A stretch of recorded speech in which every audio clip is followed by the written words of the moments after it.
What you are about to see, it helps if you have the truck in drive when you try to move your truck. May be disturbing to some viewers. Then turn right on Hinsdale Avenue. Turn right on Hinsdale Avenue. But it's just a heat maintenance.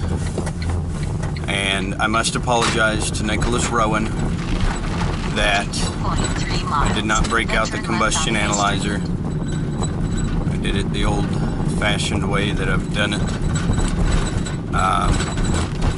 Definitely would be curious to continue to use the analyzer, but not terribly comfortable with it yet, and practice makes perfect, but I'd like to get some more practice before I start drilling holes in people's flue pipes.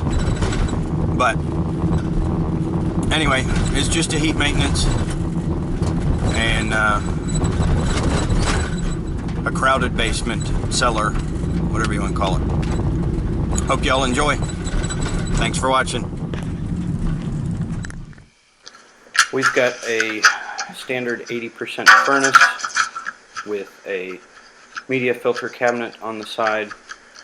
The filter that's in there before doesn't really fit, so we brought the proper filter this time. The actual Honeywell MERV 11 that they're doing now to fit the cabinet properly.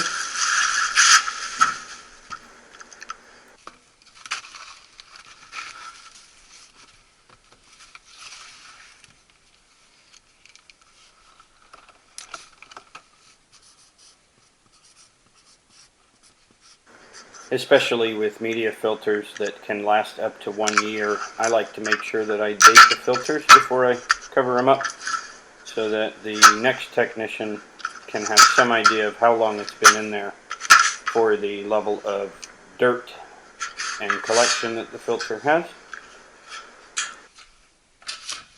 And go ahead and get the furnace uncovered and everything out of the way so we can get to cleaning.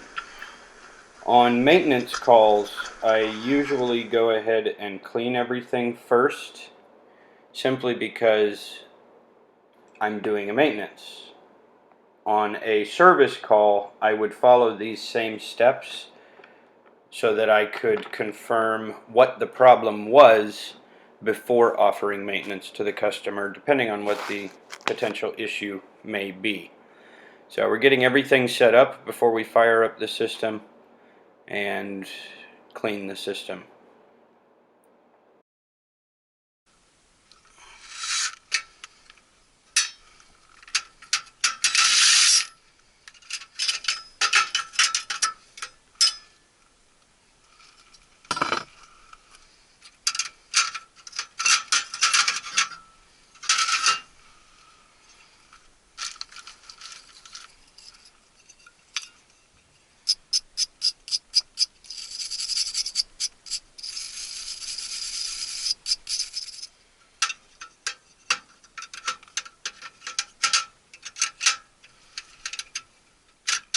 While I've got the burner tubes out, I will do a visual inspection of the heat exchanger and then move on to check the condition of the flame sensor.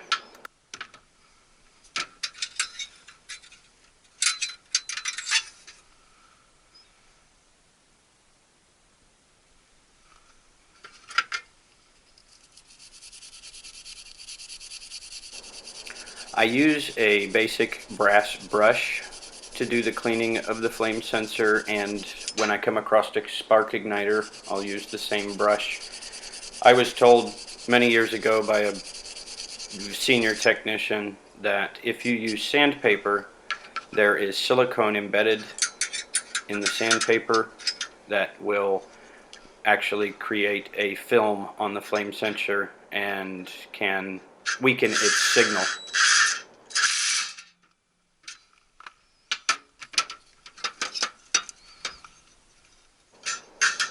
On some systems, the burner trays are actually upside down, and it can be extremely difficult to get the burners back in. But this one's fairly straightforward. I'm thankful for that.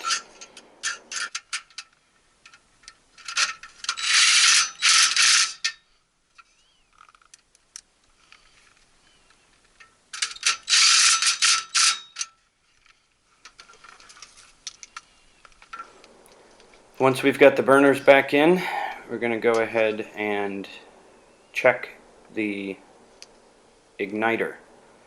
You can use the ohm reading on the igniter to give you some information.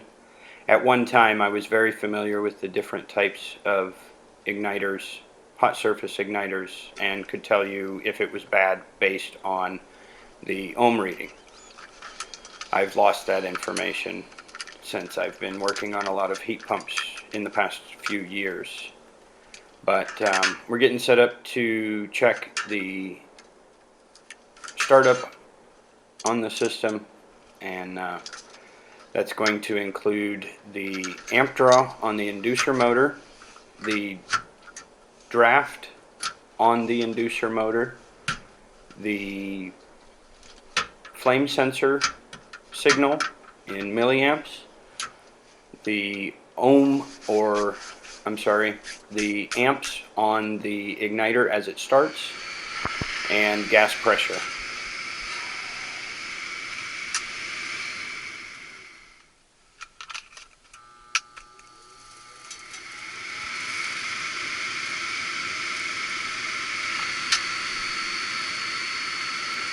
I generally check the draft on the inducer before I do anything else, because that'll allow me to get a draft and then switch to get gas pressure as the system fires without having any shutdowns between the cycle.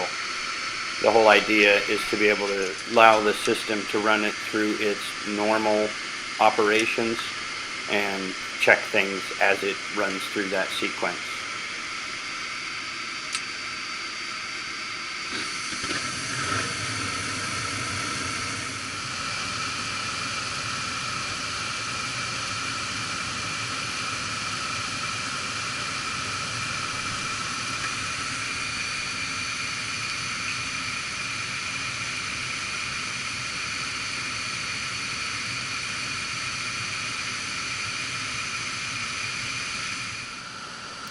So I've got the repeater probes that I have for the I-manifold set up to take return and supply temperature from two separate returns and two separate supplies.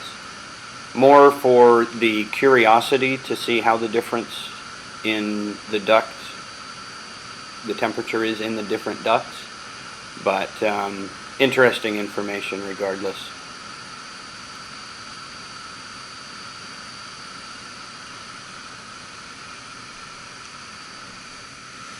So a few minutes have passed and you can see that my temperature rise has increased somewhat, not outside of the range, and getting good supply air temperatures.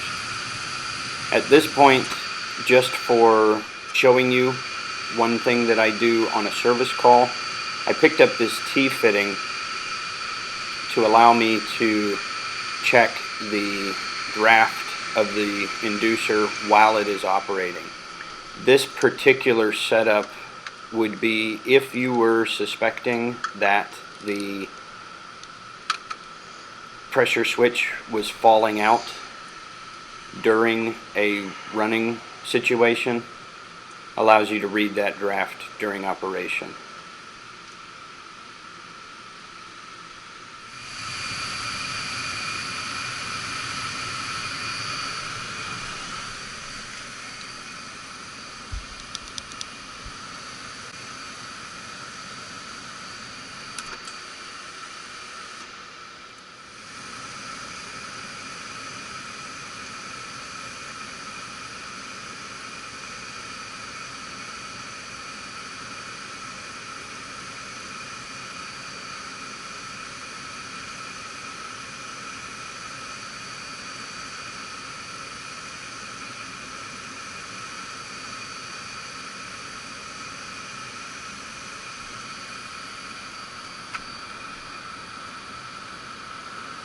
So there it is.